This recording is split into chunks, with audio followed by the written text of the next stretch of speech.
અમદાવાદના પોશ ગણાતા જજીસ બંગલો રોડ પર આવેલા એનઆરઆઈ ટાવરમાં મોડી રાત્રે એક હત્યા બાદ જીવન ટૂંકાવવાની ઘટના બને છે, જેમાં કોંગ્રેસના વરિષ્ઠ નેતા શક્તિસિંહ ગોહિલના સગા ભત્રીજા અને ગુજરાત મેરીટાઈમ બોર્ડના ક્લાસ 1 અધિકારી યશરાજસિંહ ગોહિલે પોતાની પત્નીની ગોળી મારી હત્યા કરી અને પોતે પણ જીવન ટૂંકાવ્યું.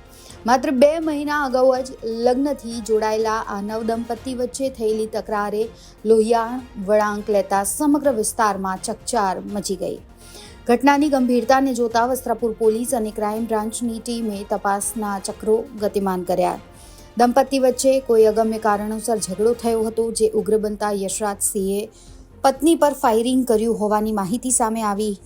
આશ્ચર્યજનક રીતે પત્નીને ગોળી માર્યા બાદ તેમણે પોતે જ 108 એમ્બ્યુલન્સને ફોન કરીને જાણ કરી અને ત્યારબાદ પોતાને રિવોલ્વરથી લમણે ગોળી મારી જીવન ટૂંકાવ્યું. હાલમાં એનઆરઆઈ ટાવર ખાતે ચુસ્ત પોલીસ બંદોબસ્ત ગોઠવી દેવામાં આવ્યો છે. મૃતદેહને પોસ્ટમોર્ટમ માટે સિવિલ હોસ્પિટલ ખસેડવામાં આવ્યા અને ત્યારબાદ તેમના મૂળ ભાવનગર તેમની અંતિમ ક્રિયા છે એ કરવામાં આવશે. ભાવનગરના યશરાજ ગોહિલ અને તેમના પત્ની રાજેશ્રી ગોહિલ એનઆરઆઈ ટાવરમાં નિવાસ કરે છે. પતિ પત્ની વચ્ચે વિવાદ એટલો વકરી ગયો કે આવેશમાં આવીને યશરાજે પોતાની પાસે રહેલા હથિયાર વડે પત્ની પર ફાયરિંગ કરી નાખ્યું.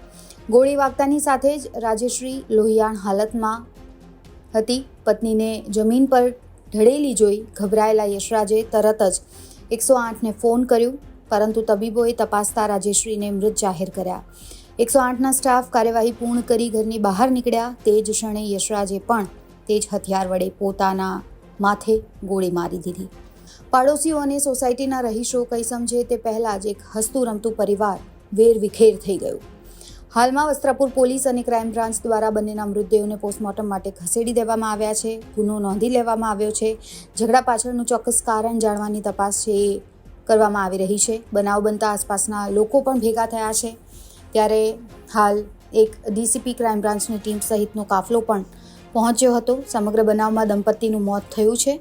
ત્યારે વસ્ત્રાપુર પોલીસ દ્વારા તપાસ તેજ કરવામાં આવી છે. Bureau report, Gujarat.